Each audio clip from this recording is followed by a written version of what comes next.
No, no, stop, guys, stop. When you do Omkar, no, do Baka. Om means merging with God. No, that AU is not so important. That Makara has to come. That Makara has to come. So AU and that sound has to come. Why? A is spiritual success, U is worldly success, M is merging with God. Swami says if you just do the M, the Makara, that's enough. Okay? But most Sai devotees do is they Om like that. So don't do that. Okay? Then silence has to come after the Makara. Okay? That silence is the most important part of Omkar. This Omkar has 10 ways of chanting, inwardly and outwardly. We're just doing one of the 10 ways, that is outward chant. Do it properly. Okay? Let's start again. Om.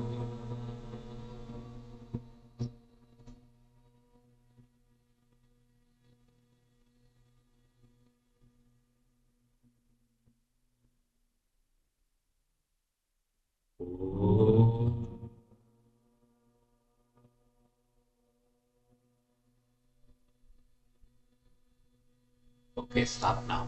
See, still chanting from the mind.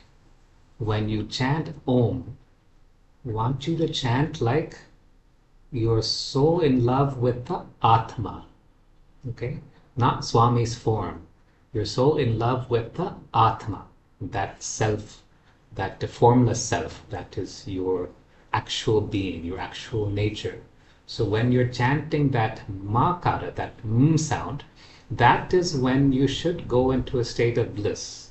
That is when the sound of that Ma coming, because M is merging with God, right? Makara is merging with God. So when you're chanting that Makara part, the M, then you should chant as if you're visualizing the Atma. Okay? Be so in love with the Atma that that's all you see. Okay? Right now, most of you are still chanting externally, and that will just give you this much benefit. So when you chant, when you hit that M, the only thing in your awareness should be Atma, the self, the Brahman, right? Nothing else. No, nothing else. Got it? Okay. Be so in love that, see, what you're doing is you're looking at yourself. Understand?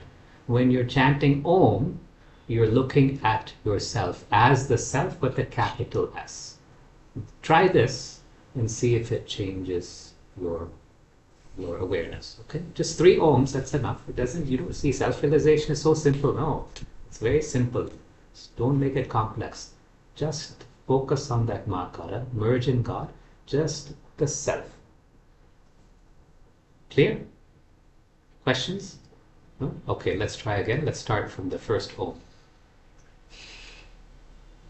Om.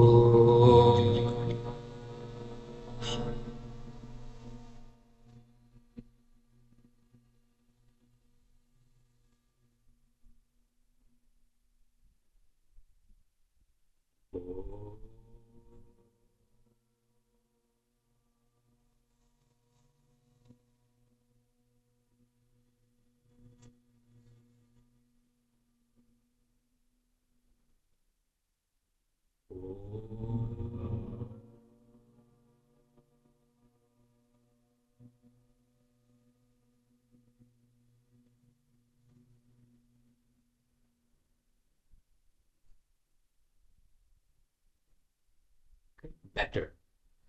Do you understand now the difference in just something as simple as Om? You're so in love with the Atma, with God, with the self, and you want to see the self. You know, when you look at yourself in the mirror smilingly, you feel good about yourself. No, when you practice self-love, you look in front at your reflection in the mirror and you say, I love you, I love you, I really, really love you, right? This is one of the ways that we practice self-love.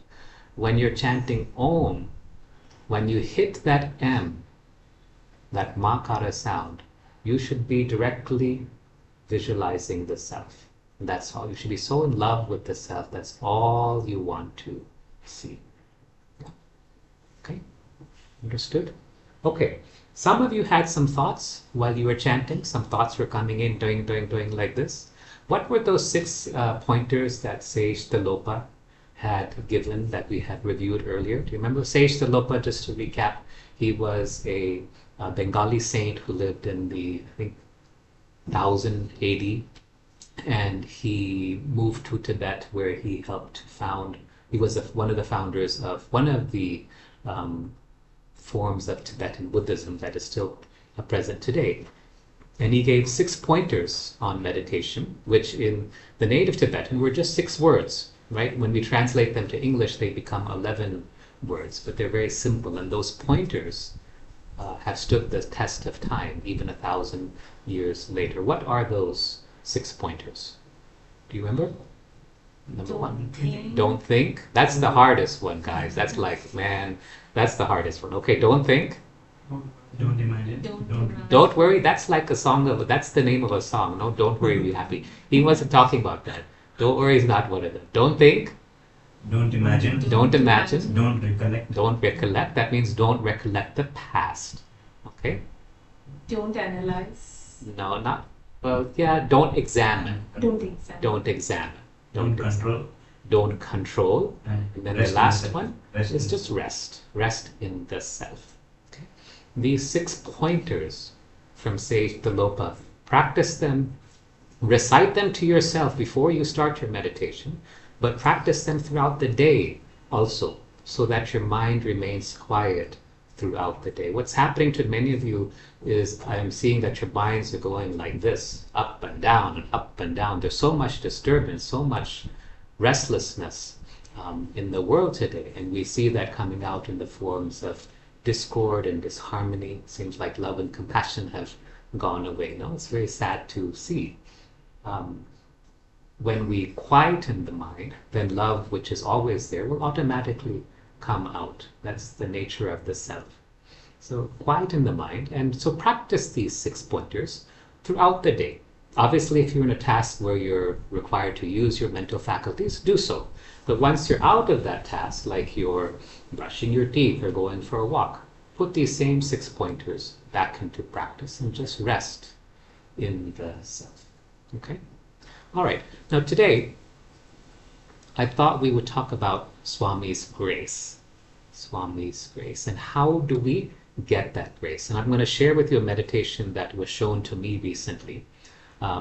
I'll tell you a story, though, that happened to me. This happened in 2009. I was sitting on the doctor's side in the veranda, and on that particular day, it was a Saturday, and I guess even Swami needs entertainment, so it was Saturday, and some musicians had come, and so they're performing on the stage. They're performing, and so what happened that particular day is Swami was sitting close to where the doctors sit. We doctors sit on, at those days, we sit on the right side of the veranda. The university faculty, institute faculty, they sit on the left side. So the musicians were sitting on the left, if you're facing the stage. Swami was sitting on the right, close to where I was, just like 5-6 feet away. And I was watching Swami. Now, Swami is always the perfect host. Have you ever noticed this? Like, if you see Swami interacting with VVIPs or others, he's always the most gracious host. We can learn so much from him on hospitality. And that particular day, you know, whenever there's a performance or a concert, it's considered polite if you have to cough, right? You don't cough while the musician is performing. You cough in between songs, or in between their set, right? This is an unwritten rule, but we all know this. And so I noticed that particular day that Swami was coughing a lot. And not only was he coughing a lot, he was taking his handkerchief and he was wiping his face a lot. Now, I was physically very close to where Swami was sitting, and I was just looking at Swami like this, and I was like, there's nothing there. Like, if you have a cold, there's nothing there. But what Swami would do is he would look to the boy who was handling his chair, and he would quickly be wheeled off to his room. He would cough, cough, cough, and then come back. And this kept happening. And, as the doctor and me started thinking all these things in my mind, I didn't practice don't think at that time. So I was thinking maybe Swami has this thing, maybe he's got that, and maybe he took on somebody's illness, whatever. We don't know. There's no way we'll know. But on one of those trips where I was sitting in the front, Swami went right in front of me, and he turned to me and he said, I have a cold, he said. And I went, Ayo, Swami, like poor Swami. Well, and then he went into his room and he came back out. And this time he said something very profound. He pointed to his handkerchief, which was on his chair. Remember, he had been wiping his face a lot on that particular occasion. And I was noticing it. And he said to me something very profound. He said, whenever I wipe my face with my handkerchief, I'm not just wiping whatever material is there, he said. I'm actually wiping away the karma of somebody who is here today. I thought, my goodness. And then he went on his way. And I was just left stunned. I thought, my goodness, only God can do this. His grace with just a casual wipe of his handkerchief is so much that he wipes away our karma. So now if you think all those discourses you've maybe seen in person or you watched on video, when Swami picks up his handkerchief, you actually know what he's doing. And he said this before. In fact, just today, one of the brothers and I were discussing where Swami had said the same thing. Swami apparently had said that, you think when I'm wiping my face and I'm wiping sweat away? Like, Swami doesn't wipe sweat, but he wipes here, and here. Nobody sweats there. If we sweat here and all that. So I says, I'm God, I'm beyond all those things. I'm wiping away karma, somebody's karma. Right? On another occasion, a couple of times he said, when he does like this with his finger, right? He says he's writing out instructions. He said there are angels, devas, who are here that you're not able to see, and I'm writing instructions to them. And Swami said, I'm changing the, what was the word that he used? I'm changing the destiny of some individual. We don't know who, but this is what he's doing. This is God's grace. This is God's grace. And only God's grace can do this, change karma like this. Now, here's the mistake that we devotees make. Okay? This is a big mistake, and I want you all to understand this. We think that God's grace is something that comes to us, swing like this, and that it is episodic. It comes once in a while, right? Is this correct, no? Once in a while we get God's grace, and maybe it makes things a little bit easier for us. But that is not correct. In fact, Ramakrishna Paramahansa he said that God's grace is like a wind that is always blowing. God's grace is like a wind that's always blowing, meaning it's up to us to catch that grace, right? It's up to us to receive that grace. And I'm going to share with you a meditation that will show you how to do this. So we need to shift our thinking. God's grace is not something that is given to us. It can be, certainly it can be, yes. But that grace is always available. It's like a wind that's always blowing. All of us, we've gone to a beach, and what happens at the beach? It's always windy, right? If you want to fly a kite at the beach, initially it sounds really exciting, and then you realize it's always windy at the beach, and the kite is always going to fly, right? This is everyone's experience. So in this meditation that I'm going to share with you, I want you to imagine that you're in a sailboat, okay?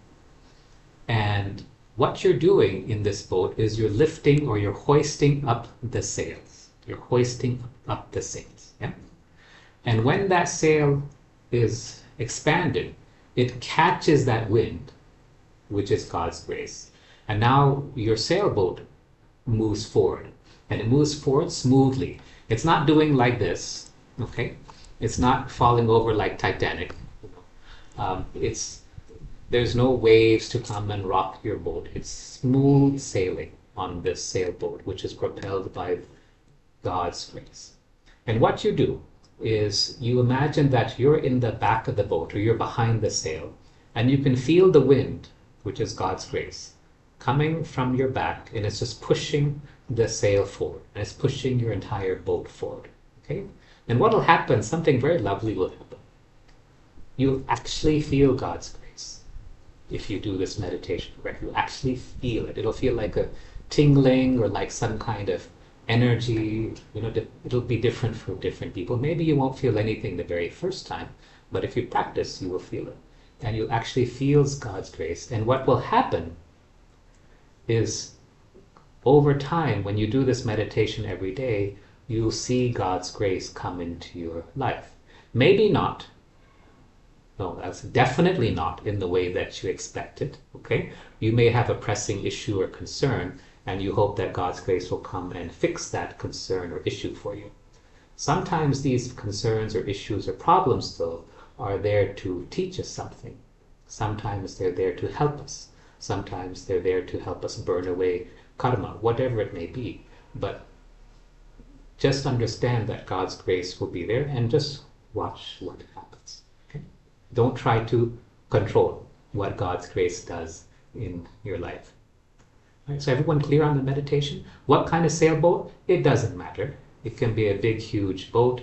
It can be a little teeny tiny boat. It doesn't matter as long as you can fit in it comfortably.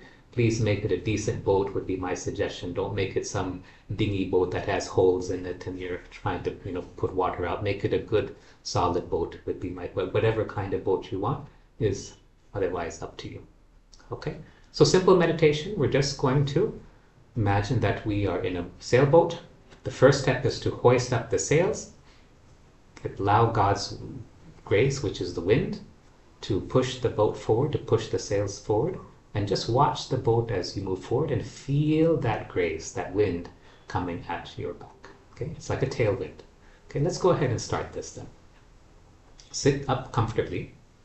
Keep your back straight. Keep your neck straight. We all tend to allow our necks to fall forward these days. So keep your neck straight. Chin should be parallel to the floor.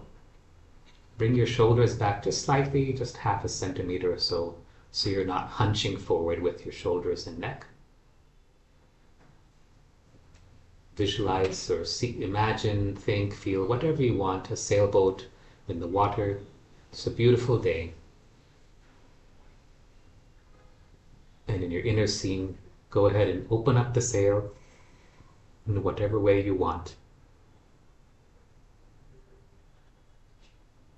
And as the wind pushes the sail and pushes your sailboat forward, just focus on that awareness of God's grace as the wind, with the wind symbolizing God's grace, moving you forward. And that's all. And just enjoy that experience. Let's do this for a few moments.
Okay?